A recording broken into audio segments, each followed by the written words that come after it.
Halo sahabat Merdeka, berjumpa dengan saya Lulu Handayani dalam Top News Kamis 29 Januari 2026. Pertama, Menkyu Purbaya blak-blakan soal iuran 16,7 triliun rupiah untuk Dewan Perdamaian bentukan Donald Trump. Selanjutnya, anggota DPR gebrak meja cecar Kapolres Sleman di kasus Hogi Minaya. Menteri Keuangan Purbaya Yudi Sadewa merespons kabar iuran 1 miliar US dollar atau setara 16,7 triliun rupiah untuk Dewan Perdamaian buatan Presiden Amerika Serikat Donald Trump. Purbaya menyebut sejauh ini belum mendapat penugasan dari Prabowo Subianto untuk mengalokasikan dana iuran tersebut. Namun Purbaya menegaskan jika diminta maka dana iuran sebagian besar akan diambil dari APBN. Tetapi Purbaya menambahkan pihaknya harus berdiskusi dahulu dengan Presiden Prabowo Subianto. Kan ada wacana pembayaran 1,6 triliun. Kalau DJP kan minggu depan saya akan ada yang bilang obrak-abrik nggak boleh, tapi saya bilang obrak-abrik lagi supaya orang-orang yang bagus betul-betul bisa naik atas memperbaiki kinerja DJP. Jadi akan banyak sekali bos-bos yang di sana, kepala kantor saya akan rotasi. Kita yang masalah kemarin itu katanya DJP juga nggak kolek pajaknya gitu Pak. Oh itu? Untuk kapal asing Pak. Kenapa yang lapor pelaku bisnis bukan perhubungan ya? Mungkin mereka ingin ada level playing field yang sama gitu Pak. Siapa? Karena mereka bayar pajak. Oh iya itu kan kalau gitu harusnya si perhubungan ngasih tahu kita juga. Saya nggak tahu di lapangan seperti apa, harusnya ngasih tahu kita juga biar kita bereskan. Harusnya mereka yang ngasih tahu kita juga. Jadi yang protes perhubungan. Ya kalau mereka nggak kerjakan saya akan potong anggarannya diam-diam. Dulu ya. Soal board of peace penganggaran 1,6 triliun apakah akan lewat Indonesian Aid Kemenkyu Pak? Taruh yang mana? Yang board of peace Pak 1,6 triliun itu Kemenkyu penganggarannya gimana Pak, lewat Indonesian Aid di bawah Kemenkyu atau gimana? Nanti kita belum diskusikan, tapi pada suatu saat nanti Presiden akan memberi tugas ke saya. Saya pikir sebagian besar akan dari anggaran juga, akan dari APBN juga. Pak, Judagung Pak. Ya? Judagung, Pak Wamenkyu. Kenapa? Gimana Pak itu? Katanya Pak Istana akan mendapat Bapak minta pendapat Bapak terkait dengan Wamenkyu. Atau nggak perlu Wamenkyu mungkin Pak? Atau meminta kajian ke Bapak. Lu mancing lu ya. Biar kita kuasain ya. Soalnya Pak. Ya gimana Pak? Tanggapannya Pak? Soal Kemenkyu. Belum ada permintaan dari Kamera Pak. belum ada permintaan dari Mensesnek untuk saya memberi assessment ke Pak Yuda Agung, salah satu calon Kemenkyu. Tapi katanya sih masih fluid ya. Saya belum boleh bilang Yuda Agung calon Kemenkyu, katanya tunggu pernyataan dari Bapak Presiden. Nggak punya. Jadi kandidatnya Bagus, saya sama dia tadi nggak perlu lagi kalau kata dia.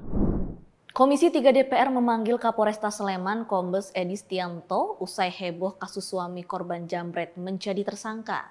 Rapat digelar di gedung DPR Senayan, Jakarta pada Rabu 28 Januari 2026. Anggota Komisi 3 DPR dari fraksi PKB, Abdullah, mengkritik keras Kapolresta Sleman terkait penetapan tersangka terhadap Hogi, suami dari Arsita Minaya.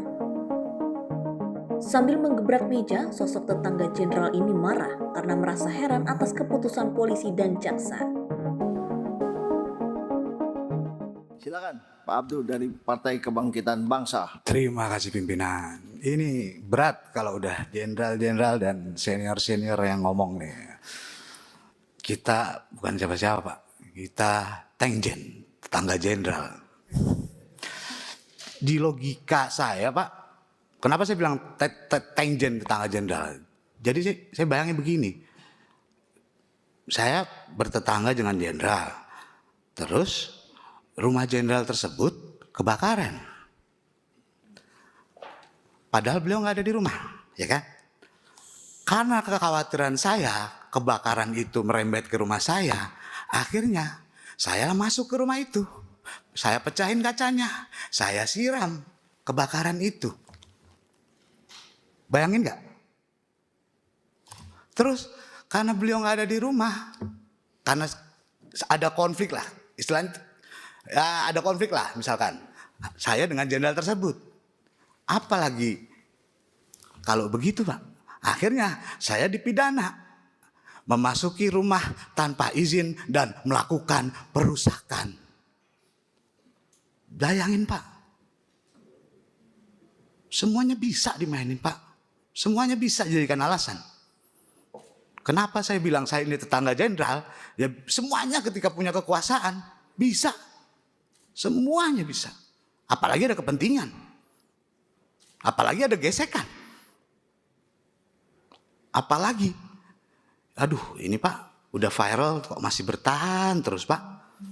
Saya nggak nyangka Pak. Padahal di Undang-Undang 1945 jelas Pak, negara wajib hadir melindungi warganya. Kalau kayak gini Pak, lu boleh membela diri. Begitu kan? Lu boleh membela diri, tapi lu kena pidana.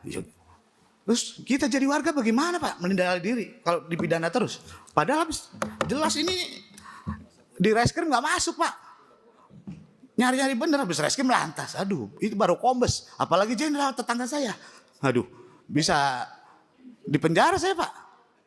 Padahal faktanya lengkap bahwa saya masuk ke rumah itu mecahin kaca buat memadam kebakaran di dalam. Takut rumah saya kebakaran.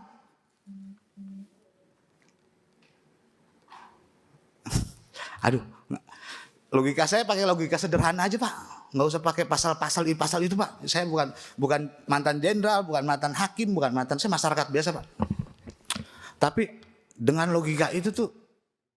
Demikian informasi kali ini bersama saya, Lulu Handayani. Simak berita lainnya hanya di merdeka.com.